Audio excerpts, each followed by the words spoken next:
ازيكم عاملين ايه؟ يا رب تكونوا بخير.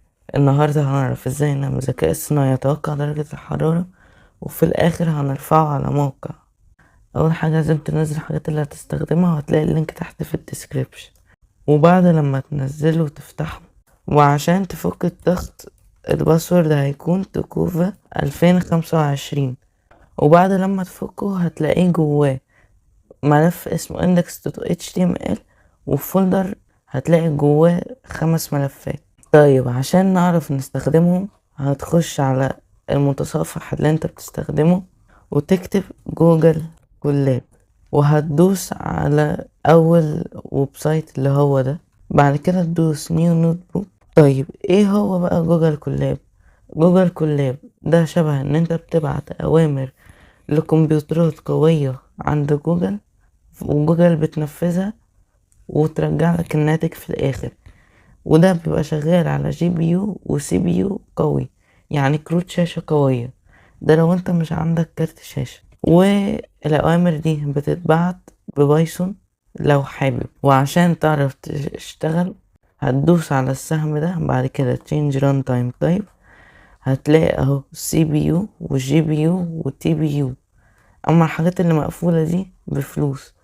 احنا اللي هنستخدمه النهاردة هو تي 4 جي بي يو. وهنا كمان لغة البرمجة اللي انت عايزها. احنا هنستخدم البايثون 3.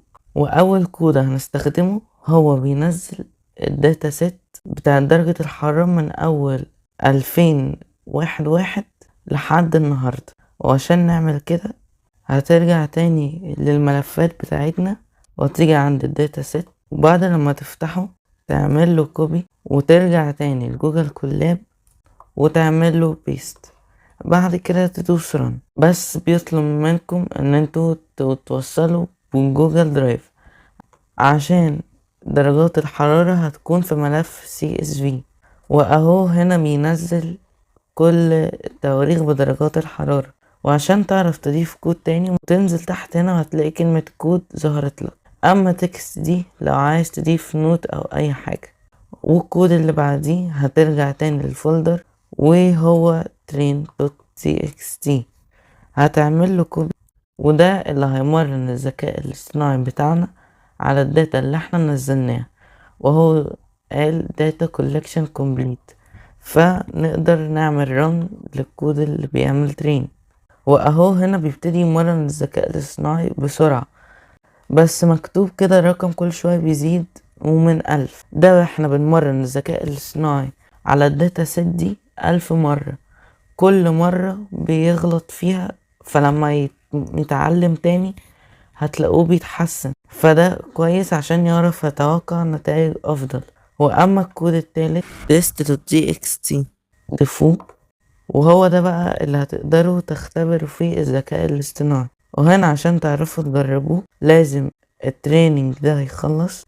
واما الكود الرابع اللي هو هيكون export، والكود ده اللي هيحول الذكاء الاصطناعي لملف، والملف ده هيكون ذكاء اصطناعي، يعني بيستخرج الذكاء الاصطناعي من جوجل درايف وبيحوله الملف. ويلا بينا نضيف الكود الخامس، وهو ده اخر كود، وهو اسمه سكيلر. والكود الاخير ده هيساعدنا في تشغيل الذكاء الاصطناعي. اي حاجة هنستخدمها النهاردة هتلاقوا اللينكات بتاعتها تحت في الديسكريبشن. وبعد لما اخلص اخيرا انتهاء من التدريب، اخد حوالي تلت ساعة، وده رقم كويس. طيب الخطوة اللي بعديها هو ان احنا نجربه. هجرب اعمله على يوم النهاردة اللي هو 2025 19/9. وبعد ما نخلص من كتابة التعديلات هندوس رن، وهتلاقوا جاب درجة الحرارة 27.12. لما نيجي نشوف هو ده حقيقي فعلا، اهو 28، يعني جاب نتيجة كويسة. بناء على ان هو كمان ممكن يشتغل اوفلاين. ولو عايزين تعرفوا ازاي تشغلوه اوفلاين اكتبولي في الكومنتات. وبعد كده جاء الوقت ان احنا نحوله للملف الفورمات بتاعه اسمه ONNX. فهنعمل رن، وبعد لما يخلص عادي الاحمر اللي ظهر ده. وعشان تعرفوا تجيبوا الذكاء الاصطناعي اللي احنا عملناه ده، هتخشوا على جوجل درايف، بعد كده ويزر داتا، وهتلاقوا date dash model dot onnx، فهتنزلوه. ويلا نتنقل للخطوة اللي بعديها. هترجعوا للفايل اكسبلورر وهتنقلوا الذكاء الاصطناعي اللي احنا عملناه ده في الفولدر اللي انتوا منزلينه، ومش هنحتاج جوجل كولاب في حاجة، فممكن تمسحوها عادي. بعد كده اهم خطوة لازم نعملها هو ان انتوا تفتحوا الاندكس.html بالنوت باد. بعد كده تدوروا في الكود لحد ما تلاقوا السكيلر فاليوز، وهتحتاج ان انت تغيرهم بناء على النموذج بتاعك. فعشان تعرف تغيرهم هترجع تاني لجوجل كولاب، وهو اخر كود هتعمل كوبي للسطر ده من اول هنا لحد هنا، وترجع تاني وتغير يعني السكيلر مين هتغيره بالسكيلر مين، وبرضه نفس القصة في السكيلر سكيل. بعد كده هتسيف الكود. واخر خطوة هو ان احنا نحولهم هتكتب في المتصفح بتاعك نتلفاي، وهتخش على اول ناتج في البحث واللي هو push your ideas to web. بعد كده هيطلب منك تسجيل الدخول، وبعد لما تخلص تسجيل الدخول هتدوس على try netfly drop.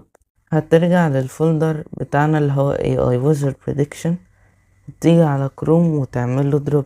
وبعد لما يخلص الابلود انت تدوس على Quick Setup وتغير اسم البروجكت، يعني تخليه مثلا AI Wizard Prediction، وتدوس Update Project Name وفينش ليتر. وبس كده انت كده تكون انتهيت من الموقع. عشان تجربه تدوس هنا وهتلاقيه كاتب لك لودينج موديل، بعد كده موديل لودت، تنقي التاريخ اللي انت عايزه مثلا 19/9 وتدوس بريدكت هيجيب لك الناتج، او اي تاريخ تاني مثلا 27/9 وتدوس بريدكت.